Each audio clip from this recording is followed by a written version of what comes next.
Hello everyone, this is Jason here to talk about what is quite probably the most anticipated shooter of 2009. And of course I'm talking about Modern Warfare 2 from Activision and Infinity Ward.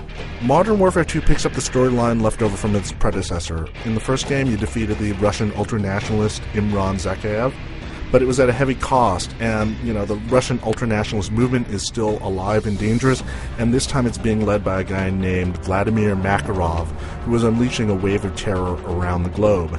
That's where you get to come in. Now if you played a Call of Duty game before, you get to switch between different characters. So far, Infinity Ward has only revealed one playable character. It's Sergeant Gary Sanderson, otherwise known as Roach, of the British SAS. Now, aside from the commercials that were shown during the NBA playoffs, the only real gameplay demo we've had comes from E3. The scene is where you see Roach and a buddy who must climb up a mountain in the middle of a blizzard to infiltrate a Russian airbase. Interestingly enough, Roach's buddy in that sequence is Soap McTavish, who was the character you played in the first Modern Warfare. So now Soap is a captain, and he's filling in that role that Captain Price played in the first game. Break's over, Roach. Let's go. Now, this Kazakhstan level is a nice example of how Modern Warfare 2 will kind of blend the series' trademark traditions with what's new. Of course, there are the cinematic moments that Infinity Ward is known for, like the audacious climb up the icy side of a mountain in the middle of a blizzard that's complete with a Hollywood-esque leap of faith. And then, of course, there are the intense set-piece battles with plenty of bad guys. This first part of the mission involves stealth. You're navigating through a blinding snowstorm as you quietly eliminate the guards using silenced weapons and knives. But you also have some new toys to play with, including a heartbeat sensor that lets you detect the presence of human beings around you.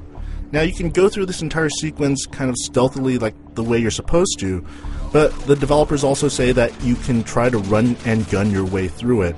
And if you do so, the entire base is going to go on full alert, and it's going to be a lot harder, but at least it's an option. So that's kind of an idea of the choices you have in this sequel. Infinity Ward has some new streaming technology that allows for bigger levels than before.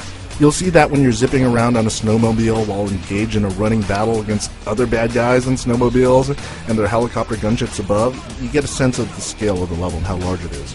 Now, if Modern Warfare had a weakness, it's in the way that enemies infinitely respawn until you hit an invisible tripwire.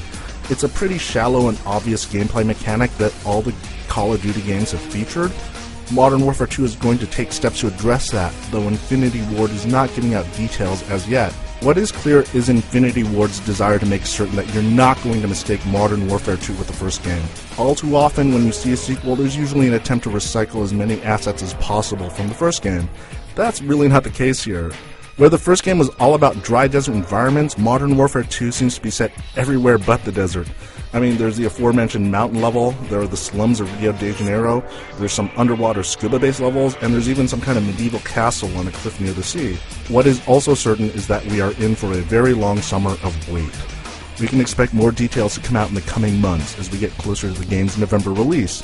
And you can expect Modern Warfare 2 to ship on the PC, the PlayStation 3, and the Xbox 360 on November 10th. For the latest up-to-date details on Modern Warfare 2, make sure to keep tuned to IGN.com.